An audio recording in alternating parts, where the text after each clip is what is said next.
ఆరాధనా నీకే, ఆరాధనా నీకే నా యేసయ్యా, ఆరాధనా నీకే. మహిమ ఘనతకు అర్హుడవు నీవే నా దైవము. అందరూ చెబుదాం. మహిమ ఘనతకు అర్హుడవు నీవే నా దైవము.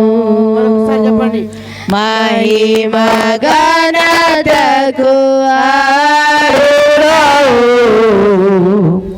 నీవే నా దైవము. సృష్టికర్త ముక్తిదాత, సృష్టికర్త స్తోత్ర ముక్తిదాత, మా స్తోత్రులకు పాత్రుడా. మరొకసారి మా స్తోత్రులకు పాత్రుడా. ఆరాధనా నీకే, ఆరాధనా నీకే, ఆరాధనా నీకే, ఆరాధనా నీకే. మహిమ ఘనతకు అర్హుడవు నీవే నా దైవము. లూకాసు వార్త 2 రాయబడింది. యేసు ప్రభువు వారి గురించి పుట్టిన తర్వాత పరలోకమందు గొప్ప సందడి జరిగిందని రాయబడింది. దేవదూతలు వారు గుంపుగా కలిసి పాట పాడుచున్నారు. ఘనతకు, మహిమకు, ప్రభావానికి, కీర్తికి, స్తుతికి, స్తోత్రమునకును, ప్రభావమునకు, శక్తికి, అధికారమునకును నీవే అధికారం కలిగిన వాడవని దేవదూతలు పాడుచు ఉన్నారు.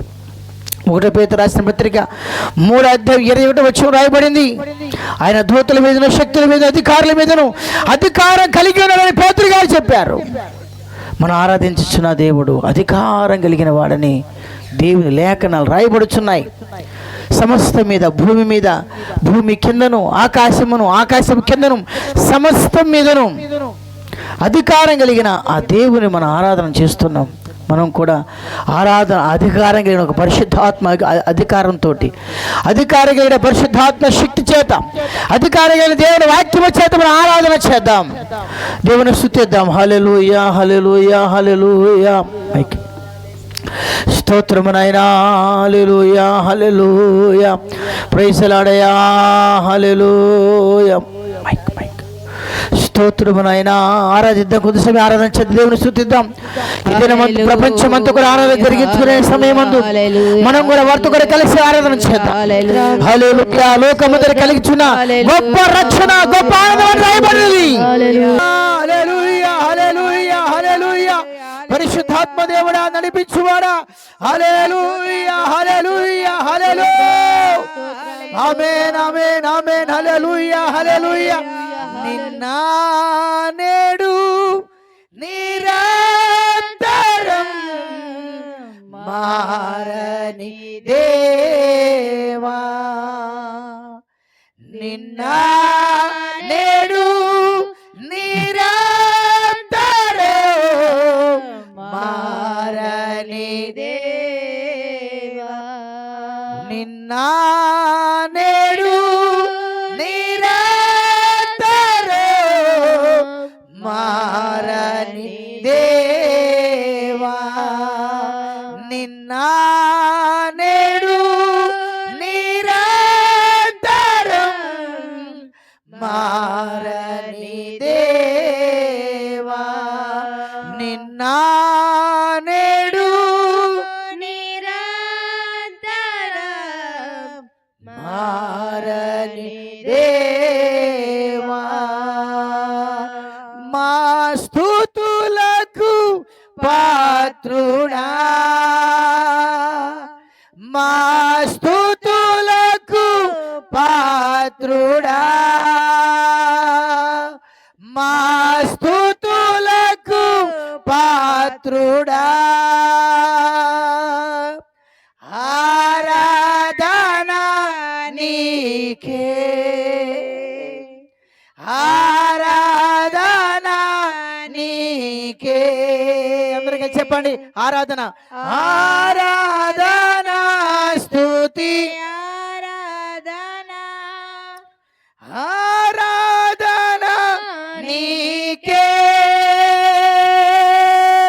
ఆరాధన స్తుతి ఆరాధన ఆమేన్ ఆరాధన నీకే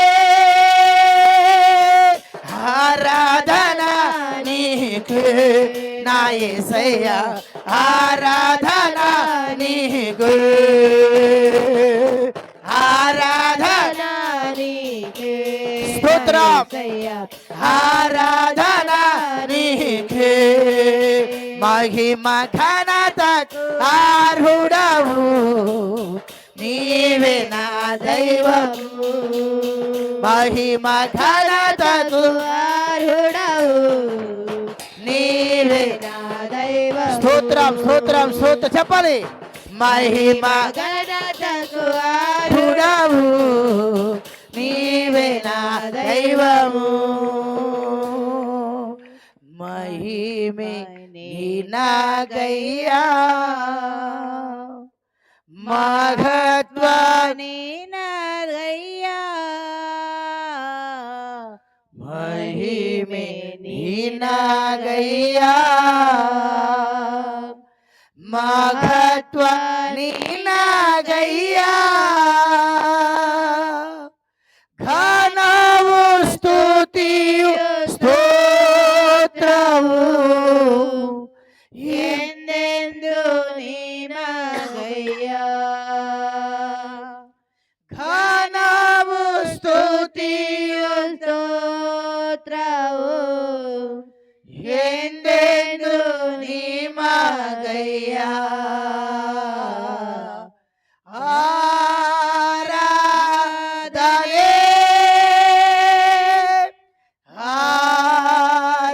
ఆరాధనే ఆరాధనే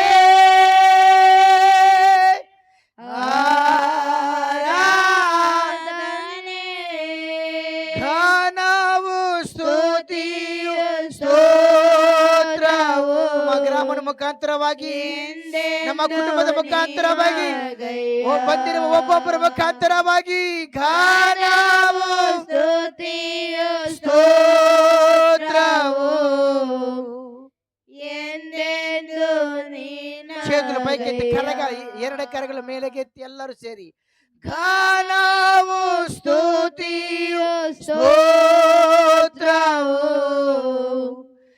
ఎందెందు నీ మగయ్యా మరొకసారి చెప్పండి ఘనము స్తుతియు స్తోత్రము స్తోత్రమునయా ఎందెందు నీ మగయ్యా మొత్తంగా వర్తి ఘనము స్తుతియు స్తోత్రము ఎందెందు నీ మగయ్యా ಎಲ್ಲರೂ ಸೇರಿ ಆರಾಧನೆ ಆರಾಧನೆ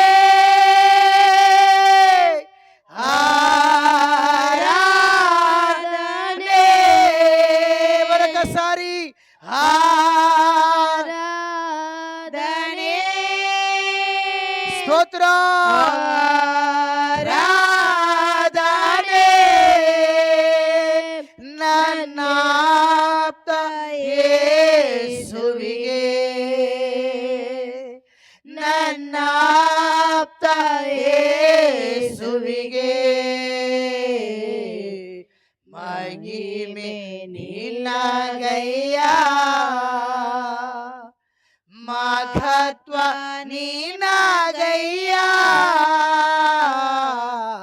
మహిమే నీనాగయ్యా మఘత్వ నీనాగయ్యా గానవు స్తుతియు స్తోత్రము ఎందెందు నీ మగయ్యా గానవు స్తుతియు స్తోత్రము ఎందెందు నీ మగయ్యా చివరిసారిగా గానవు స్తుతియు స్తోత్రము ఎందెందు నీ మగయ్యా. ప్రార్థన చేసుకుందాం, కూర్చుందాం, ప్రార్థన చేసుకుందాం. మన మధ్యలో ఉన్న జ్యోతిమ్మ ప్రార్థన చేస్తారు.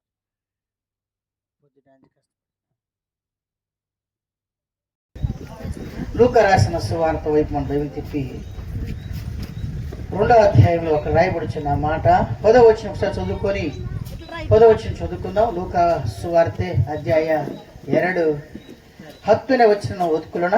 ಕನ್ನಡದಲ್ಲಿ తెలుగు బైబిల్ ఓದ್ಕೊಳ್ಳ. అయితే ఆ దూత భయపడకుడి, ఇదిగో ప్రజలందరికీ కలగబోవు మహా సంతోషకరమైన సువార్తమానము నేను మీకు తెలియచెప్పుచున్నాను. ಕನ್ನಡದಲ್ಲಿ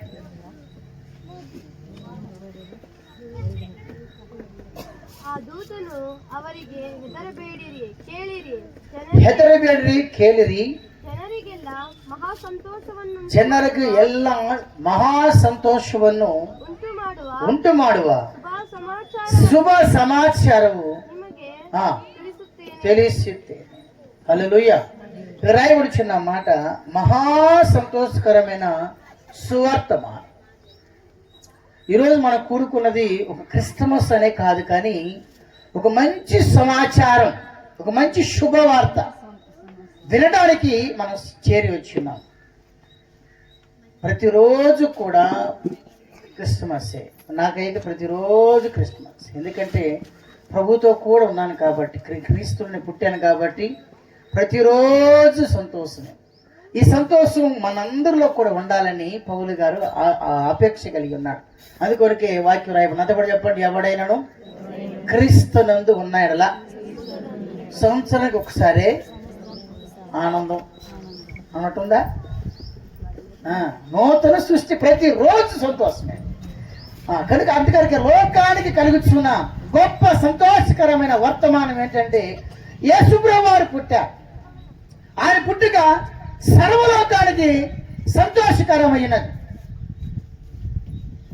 ఆయన పేరు యేసు అని రాయబడి, తన ప్రజలను పాపమును చుడిపించేవాడు, ఆయన విమోచించేవాడని రాయబడింది.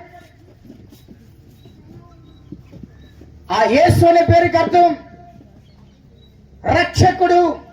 తన ప్రజలను పాపము నుంచి విడిపించడానికి ఆయన యేసు ప్రభుగా మార్చబడి భూమి మీదకి కన్యక అయిన మరియమ్మ గర్భమున పరిశుద్ధాత్మ చేత జన్మించబడినదే శుభవర్తమానం.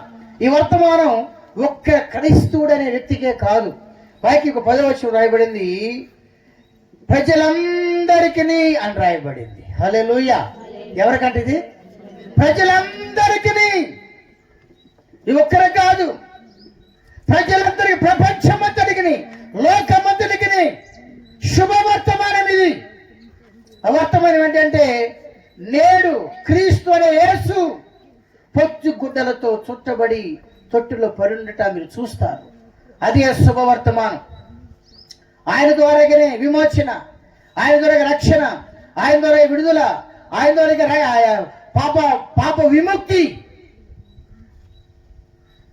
కనుక యేసు ప్రభువారి యొక్క ఆ శుభవర్తమానాన్ని ప్రతిరోజు మనం వింటున్నాం. ఆ యొక్క ఆనందం మనం ప్రతిరోజు ఆ ఆనందాన్ని మనం కూడా అనుభవించాలి అనేది దేవుని యొక్క చిత్తం. క్రిస్టమస్ అనే ఒక్కరోజు మాత్రం, డిసెంబర్ 25 రోజు మాత్రమే కాదు, ప్రతిరోజు క్రీస్తులోను, ప్రభువులోను, పరిశుద్ధాత్మలోను, వాక్యములో ఆనందించే వారిగా ఉండాలి. అందుకొరకే పౌలు గారు అన్నారు, చెప్పండి, ప్రభువునందు ఆనందించుడి, చెప్పండి, ప్రభునందు ఆనందించుడి. చెప్పండి, ప్రభునందు ఆనందించుడి. డిసెంబర్ 25న మరలా ఆనందించుడి. మళ్ళీ చెప్పాలి, మీకు ఎట్టి చెప్పాలి. చెప్పండి, ప్రభునందు ఆనందించుడి. మళ్ళీ వచ్చే సంవత్సరం డిసెంబర్కి ఆనందించుడి. ఇదే క్రిస్టమస్ అంటే. ప్రతిరోజు మనం ఆనందాన్ని పొందుకోవాలి, ఆనందాన్ని పంచిపెట్టాలి. ఎంత కూడా పెద్ద వర్తమానం. అయితే మా దైవజనులు దూర ప్రాంతం నుంచి మరి 1989లో దేవుని సేవకు సమర్పించుకున్న సీనియర్ దైవజనులు ఉన్నారు. మరి అయ్యగారు మన మధ్యలో కొంత సమయం వర్తమానం అందిస్తారు. హల్లెలూయా.